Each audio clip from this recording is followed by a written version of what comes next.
నమస్తే welcome to our channel. ప్రస్తుతం మనతో జ్యోతిష్య వాస్తు నిపుణులు ప్రవీణ్ కుమార్ శర్మ గారు ఉన్నారు. వారితో మాట్లాడదాం. నమస్తే అండి. నమస్తే అండి. మొన్నే శబరిమల వెళ్ళొచ్చారు. ఫోన్ చేస్తే శబరిమల యాత్రలో ఉన్నాను అన్నారు. చాలా చక్కగా జరిగిందని చెప్పారు. అసలు అయ్యప్ప స్వామి దీక్ష ఈ మధ్య కాలం చూస్తుంటే కొంతమంది 41 రోజులు అంటారు, కొంతమంది 42 రోజులు అంటారు, ఇంకొంతమంది 48 రోజులు కూడా అంటున్నారండి. అసలు ఆ దీక్ష ఎన్ని రోజులు చేయాలి, అలాగే ఆ దీక్ష టైంలో పాటించాల్సింది ఏంటి, నియమాలు ఏంటి? చాలా మంది ఏంటంటే వెళ్లే వరకు నియమంగానే వెళ్తున్నారండి.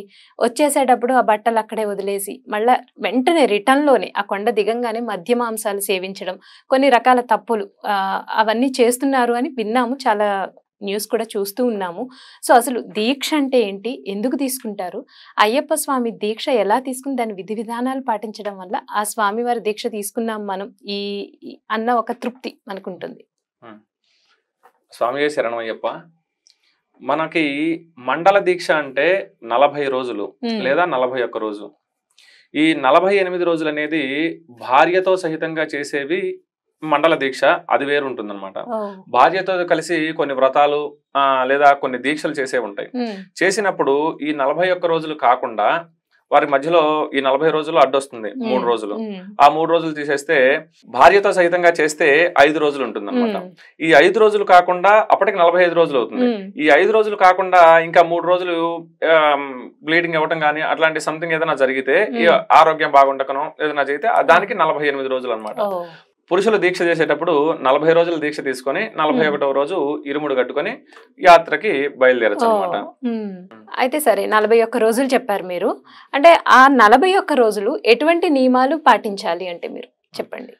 మనకి దీక్ష అంటే ఒక అయ్యప్ప స్వామిదే కాదు, వెంకటేశ్వర స్వామిది కావచ్చు, లేదా ఆంజనేయ స్వామిది కావచ్చు, శివమాల కావచ్చు, లేదా అమ్మవారికి దుర్గామాల కావచ్చు. ఏ మాలలు తీసుకున్నప్పటికీ కూడా దీక్ష అనేది ఒక నియమం అనమాట.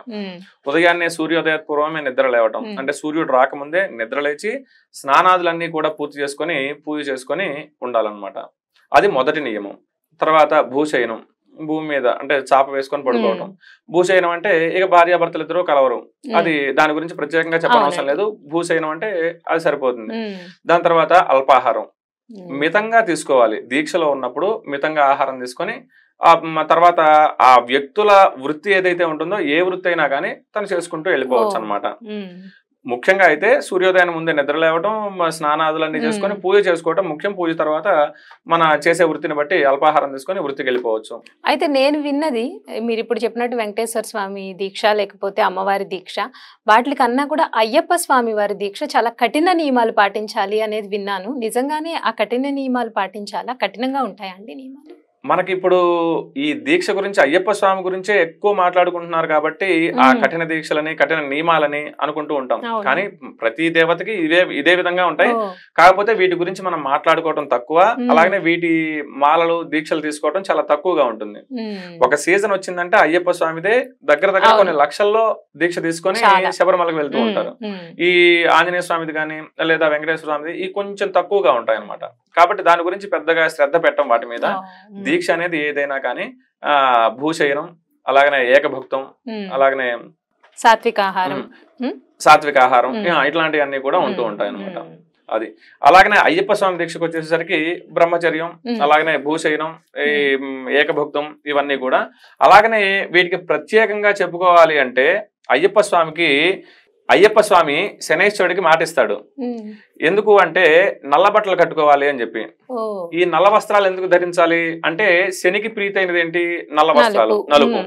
ఆ నలుపు వస్త్రాలు ధరించడం ద్వారా ఈ శని మహర్దశలో గాని, ఏలినాటి శనిలో గాని, కంటక శనిలో గాని, అర్ధాష్టమ శనిలో గాని ఈ శని ప్రభావం మనిషి మీద ఎంతైతే ఉంటుందో ఆ ప్రభావం వల్ల ఎంత ఇబ్బందులు అయితే పడతాడో ఈ 40 రోజులు కూడా ఆ అయ్యప్ప దీక్ష తీసుకుంటే అన్ని ఇబ్బందులు పడుతూ అన్ని కష్టాలు అనుభవిస్తూ ఈ దీక్షను ముగిస్తాడనమాట. కాబట్టి ఈ శనేశ్వరుడు వచ్చి ఈయన దగ్గర అడుగుతాడనమాట. ఎవరికి? అయ్యప్ప స్వామి దగ్గరికి వచ్చేసి ఏమని అడుగుతాడంటే, స్వామి నేను మనుషుల్ని పీడించాలి. అప్పుడు అయ్యప్ప స్వామి అంటాడు, పీడించడం కూడా ఒక పనేనా అని అడుగుతాడు. స్వామి నా వృత్తి అది. ఇప్పుడు యముడున్నాడు, ఆయన వృత్తి ఏంటి? ఆయన చేయాల్సిన ధర్మం ఏంటి? ఆయన మనుషుల్ని కాలగర్భంలో కలిపేయటం.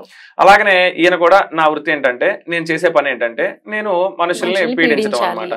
అయితే నా భక్తులు నువ్వు 7 సంవత్సరాలు శని మహర్దశలో ఎంత బాధ అయితే పడతారో అన్ని సంవత్సరాలు కూడా ఈ ఒక్క 40 రోజుల్లో వాళ్ళందరూ కూడా దీన్ని అనుభవిస్తారు. కాబట్టి నా భక్తుల్ని నీవు పట్టడానికి ఉండదు, నువ్వు పీడించడానికి ఉండదు అని చెప్పేసి వరం ఇస్తాడనమాట.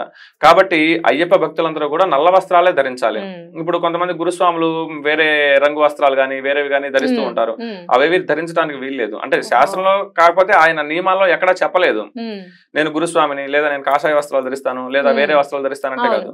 ప్రతి ఒక్కళ్ళు కూడా నల్ల వస్త్రాలే ధరించాలి. అక్కడ అయ్యప్ప స్వామి శనీశ్వరుడు చెప్పేటప్పుడు వీళ్ళకి మినహాయింపేం చెప్పాల, నా భక్తులందరూ దీక్ష తీసుకుంటే నల్ల వస్త్రాలే ధరించాలి, ఆ నల్ల వస్త్రాలతోటే ఈ 41 రోజులు ఉంటారు దీక్ష పూర్తయ్యేంత వరకు అని చెప్పేసి చెప్తాడు అనమాట. కాబట్టి అయ్యప్ప స్వామి మాలలో నల్ల వస్త్రాలు ధరించడం, అలాగనే మాలలు వేసుకోవటం, ఆ మాలలు తెగిపోకుండా చూసుకోవటం, ఇట్లాంటివన్నీ కూడా కొన్ని నియమాలు ఉంటాయి అనమాట.